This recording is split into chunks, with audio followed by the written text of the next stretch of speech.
সুপ্রিয় শিক্ষার্থী, all of HSC ইংলিশের পক্ষ থেকে শুভেচ্ছা। সাথে আছি আমি দাদা সন্দীপ। সিরিজ ভিডিওতে স্বাগতম। আজকের প্রসঙ্গ হচ্ছে ইমেল রাইটিং। আজকের প্রসঙ্গটা আমরা এই জন্য চয়েস করেছি যে 23, 24 এবং 25 সাল একই সিলেবাসে পরীক্ষা হচ্ছে। গত 24 সালে ইমেল কোথাও আসেনি, সে কারণে আশা করা যায় 25 সালের সেকেন্ড পার্টের 10 নম্বরে ইমেল আসবে। সে কারণে আমরা একটা ইমেল লেখার একটা ফরম্যাট এখানে প্রয়োগ করছি। সাথে সাথে আমরা কোশ্চেন হিসেবে চয়েস করেছি রাজশাহী বোর্ড 24-এর সেকেন্ড পেপারের কোশ্চেন নাম্বার 10। কোশ্চেন আমরা এখানে লিখেছি এবং এখান থেকে কীভাবে উত্তর করতে হবে সেই ফরমেশনটা একটু লক্ষ্য করুন। কোশ্চেন আছে, সাপোজ ইউ আর সাপায়েত, মনে করো তুমি সাপায়েত, you want to get admitted into an English language course. তুমি একটা ইংলিশ ল্যাঙ্গুয়েজ কোর্সে ভর্তি হতে চাও, রান বাই ব্রিটিশ কাউন্সিল দ্বারা পরিচালিত। Write an email to manager for details. বিস্তৃতভাবে জানার জন্য হলো ম্যানেজারের কাছে একটা ইমেল পাঠাও। এই কোশ্চেনটা একটু খেয়াল করার প্রসঙ্গ, যেখানে কিন্তু ভর্তি হওয়ার জন্য অ্যাপ্লিকেশন করতে বলেনি, বিস্তৃত ইনফরমেশান পাওয়ার জন্য ইমেল করতে হয়েছে। সে কারণে অনেক সময় আমাদের সাবজেক্টে ভুল হয়, তো আমরা প্রথাগত কায়দায় আগে লেখার চেষ্টা করি। আমাদের ইমেলের এই ফ্রম অংশ নিচে লিখলেও চলে, কিন্তু আধুনিক ফরম্যাটে আমার বিবেচনা ফ্রম, টু, সেন্ড, সাবজেক্ট এই 4টি অংশ উপরে লেখাটাই সঙ্গত। ফ্রম মানে হচ্ছে আমার নাম হচ্ছে সাপায়েত, সেখানে সাপায়েতের সাথে একটা সংখ্যা দিচ্ছি 101@gmail.com। এটা হচ্ছে আমার অর্থাৎ সাপায়েতের জিমেইল। আর ব্রিটিশ কাউন্সিলের ম্যানেজারের কাছে অ্যাপ্লাই করতে হবে, সেখানে আমি ধরে নিয়েছি যে তার জিমেইলটা হচ্ছে manager@gmail.edu, যেহেতু এটা শিক্ষামূলক সাইট। সেন্ড সময় ব্যবহার করতে হবে 10:30 AM 28/7/2025। এই সাবজেক্টের ব্যাপারে একটু খেয়াল রাখতে হবে এবং এটা দেখার সুদৃশ্যের জন্য একই বরাবর বিসর্গ চিহ্ন মার্কা ব্যবহার করলে ভালো হয়। এখানে বিস্তৃত জানার জন্য অ্যাপ্লাই করা হয়েছে, কিন্তু কোনো প্রকার এই হলো যে অ্যাডমিশানের জন্য না। এই প্রেয়ার ফর অ্যাডমিশান এরকম লিখলে কিন্তু উত্তরটা ভুল হয়ে যাবে। সেখানে আমরা লিখেছি enquiry about admission into English language course, অর্থাৎ ইংলিশ ল্যাঙ্গুয়েজ কোর্সে ভর্তি হওয়ার জন্য আমরা প্রসঙ্গগুলো জানতে চাই।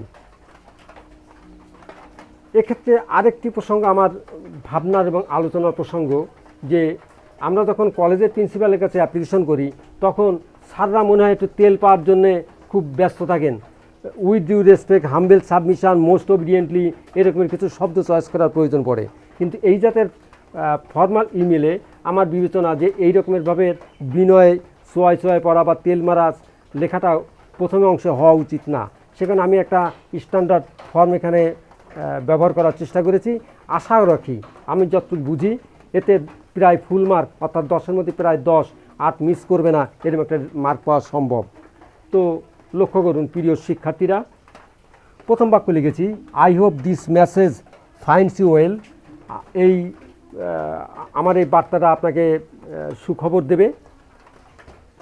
দ্বিতীয় লাইনে লেখার স্টাইলে লক্ষ্য করেন, I came to know that, আমি জানতে পারলাম যে কোনো ইমেল আসলে এরকমের কায়দায়, মানে সেকেন্ড পার্টের 10 নম্বরে যে ইমেলগুলো আসতে পারে এরকমের কায়দায় লেখাটা মনে হয় সঙ্গত। I came to know that you are going to run, তুমি চালু করতে যাচ্ছ an English language course. Are run by British কাউন্সিলের কথাটুকু লিখিনি, কেন আমরা ব্রিটিশ কাউন্সিলের ম্যানেজারের কাছে লিখেছি, সেখানে এই কথাটুকু লেখা হয়নি। তার মানে দ্বিতীয় বাক্যটা যাচ্ছে আমি জানতে পারলাম যে তুমি চালু করতে যাচ্ছ একটা English language course. I am greatly interested in it, আমি এতে আগ্রহী। এই পর্যন্ত লেখার মধ্যে আমার ধারণা যে বুঝতে কোনো সমস্যা থাকার কথা না। আর একবার লক্ষ্য করুন, আমি জানতে পারলাম যে আপনি চালু করতে যাচ্ছেন একটা ইংরেজি ভাষার পরে কোর্স, আমি এতে খুব আগ্রহী। But the advertisement is not sufficient enough to know the details. পরীক্ষার সময় এরকম আমার বাম পাশে গেছে, এখানে জায়গার শর্টের কারণে আমি এখানে বাম নিয়ে আসছি, আপনারা একই লেভেল বরাবর লিখবা। আমার এই যে বিজ্ঞাপনটা এটা বিস্তৃতভাবে জানার জন্য যথেষ্ট না। আই ওয়ান্ট টু নো, আমি জানতে চাই, মোর আরও, অ্যাবাউট, এইখানে কী কী প্রসঙ্গ জানতে চাই, 5-7টা প্রসঙ্গ এখানে উল্লেখ করলে ভালো হয়। আমি কয়েকটা প্রসঙ্গ দিয়েছি, দেখেন। কোর্স ডিউরেশান মানে কোর্সের সময়কাল, অর্থাৎ 3 মাস না 6 মাস না 1 বছর এরকমের। টাইম শিডিউল অর্থাৎ কয়টা থেকে কয়টা ক্লাস হবে, 10টাতে না 4টাতে এরকমের। কোর্স মুড অর্থাৎ কোর্সটা কি অনলাইনে হবে না অফলাইনে হবে। কোর্স ফি কয় টাকা লাগবে, কোর্স ভ্যালু, এই সার্টিফিকেট দিয়ে আমি কোন কোন জায়গায় অ্যাপ্লাই করতে পারবো বা এটা দিয়ে আমাদের বিদেশ যাওয়ার কোনো সহযোগিতা হবে কিনা, রেসিডেন্সিয়াল ফ্যাসিলিটি অর্থাৎ আবাসিক কোনো সুবিধা আছে কিনা, যখন আমি কোর্সে অংশগ্রহণ করব তখন সেখানে থাকার কোনো বন্দোবস্ত আছে কিনা, এই সব প্রসঙ্গগুলো এখানে কয়টা প্রসঙ্গ আমরা দিয়েছি, 1 2 3 4 5 6, আমার মনে হয় যথেষ্ট হয়েছে এবং এর চেয়ে বেশি লেখার কোনো প্রয়োজন নেই। Please inform me details as soon as possible, এটা হচ্ছে লাস্ট বাক্য, আলাদা প্যারা করে লিখলে ভালো হয়। দয়া করে যত দ্রুত সম্ভব আমাকে জানাবেন। থ্যাংক ইউ উইথ, এখানে মোস্ট ওবিডিয়েন্ট এই সব লেখার কোনো প্রয়োজন নেই, এটা সঙ্গত না, যৌক্তিক না। থ্যাংক ইউ উইথ দিয়ে আমার নাম হচ্ছে সাফায়েত, এখানে আমি সাফায়েত দিছি, আমার ফোন নাম্বার দিছি, আর কন্ট্যাক্ট ইমেলটা এখানে দেওয়াও যেতে পারে, উপরে দেওয়াও যেতে পারে, দুই জায়গায় দিলেও কোনো মহা ক্ষতি নেই। আমার মনে হয় এইটা লেখাটাই ভালো, তাতে আমাদের 10-এর মধ্যে 8 মিস করার কোনো রাস্তা নেই, 9ও হয়ে আসতে পারে। কন্ট্যাক্ট ইমেল, এখানে যে ইমেলটা আমরা দিয়েছি সেই ইমেলটা দিয়েছি। আশা করি আমার কথা বুঝতে কোনো সমস্যা হয়নি। এবারে 25 সালে কোনো না কোনো বোর্ডে আমার বিবেচনা 10 নম্বরে এর একটি ইমেল আসতে পারে এবং এই একটা ফরম্যাট ব্যবহার করলেই আমরা সব কোশ্চেনে অ্যান্সার করতে পারবো। সবচেয়ে গুরুত্বপূর্ণ ব্যাপার হচ্ছে ফ্রম টু সেন্ড, এগুলো সবাই পারবেন বলে আশা রাখি।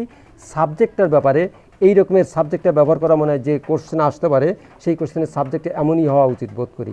ইনকোয়ারি লিখলাম, অ্যাবাউট লিখলাম, তারপর কোশ্চেন থেকে চুরি করলাম।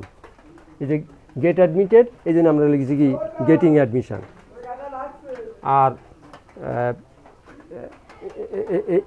এখানে বাকিরুক্ত এখানে কোশ্চেন নিচ্ছি। আর এখানে লেখার প্রথম 2টা লাইন আমার ধারণা যে এই লেখাটা খুব একটা স্ট্যান্ডার্ড লেখা আসছে। আমি আশা করি ভালো আছেন বা আমার খবর তোমাকে সন্তুষ্ট করবে।